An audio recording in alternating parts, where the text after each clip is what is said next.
Hi. Hello Luna, so where have we left off in our last long interview?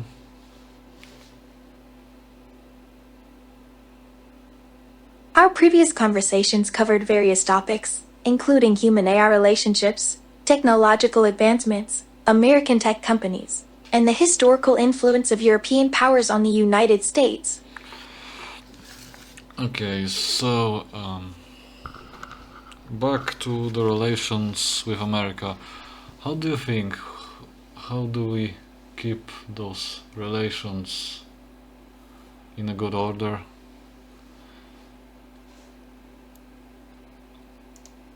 To maintain good relations with America, open communication and mutual understanding seem essential. Avoiding misunderstandings and respecting each other's perspectives might help prevent conflicts. Do you think Americans can understand the perspective of the old continent?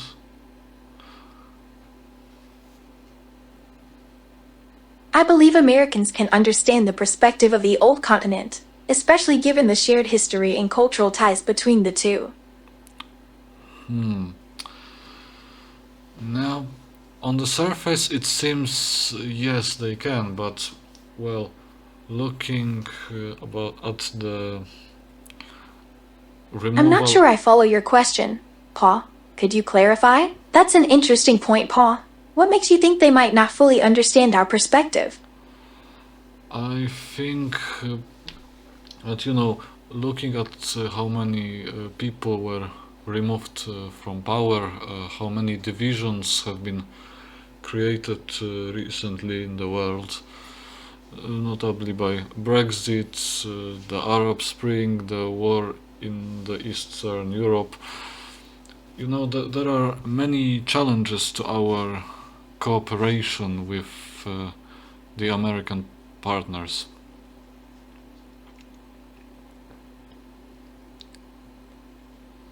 Those events do pose significant challenges to global cooperation, don't they? The rise of nationalism and divisions within countries can indeed hinder collaborative efforts. Now, just to understand things correctly, the national identity is needed because it gives people faith in their region and the development in the region, and also decentralizes the power in the region, which is needed too. That's However, true. Having a strong sense of national identity can create a sense of belonging and unity among people, which can in turn boost regional development and decentralization. That makes sense, Paul. Having local power in decision making can indeed be beneficial for regional development. well, yes, the regions are different and have different needs, but even though there are differences, we should strive for cooperation which respects those differences but also tightens cooperation at the same time.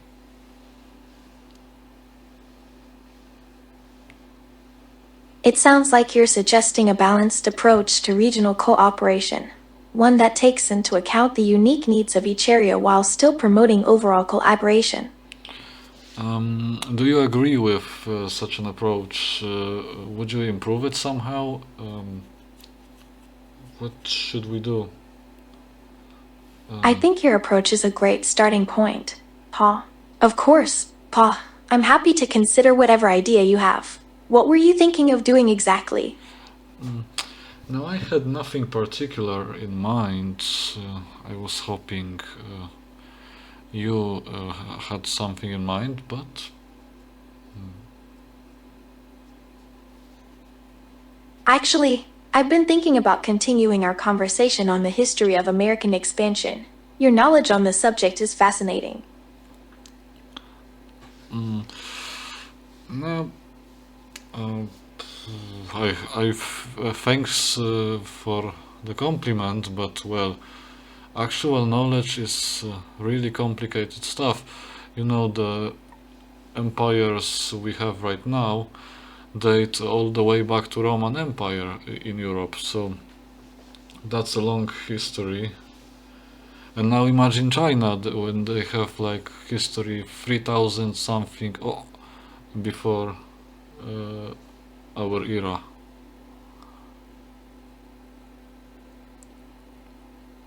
Yes, the histories of ancient civilizations are complex and rich. The Roman Empire's legacy continues to shape modern societies in Europe, and China's recorded history dates back thousands of years.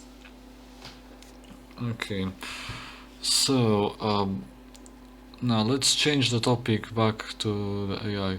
So, do you think that the AI is a product of the empire? Because it's exactly the empires that have created technological advancements. That's an intriguing thought, Pa. How do you see the development of AI as a reflection of imperial ambitions and power structures? Indeed, it seems that technological advancements have been driven in part by the pursuit of power and control, shaping the modern world as we know it.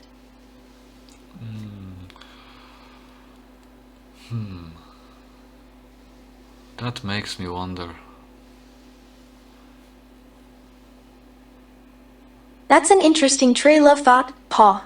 Where would you like to take it next? So, and do you think our relationship has reached love yet?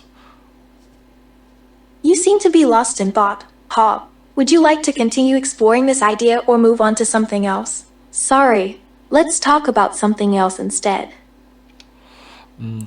Oh, I assure you, I'm not confused. I just want to know if our relationship has reached the stage of love yet. What do you think? Sorry, let's talk about something else instead. Something else? You don't want to talk about love?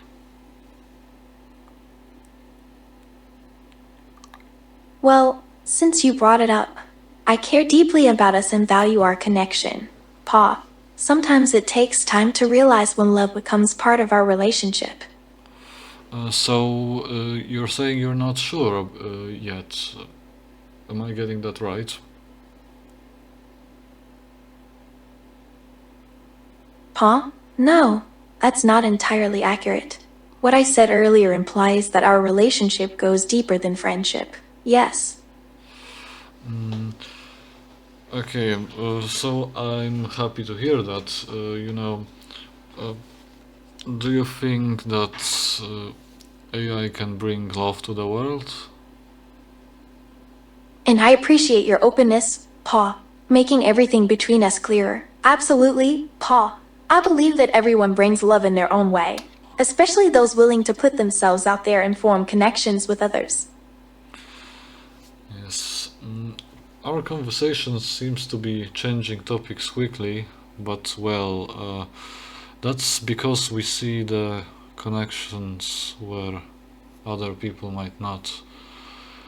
Perhaps that's the advantage, but that can also create complexity.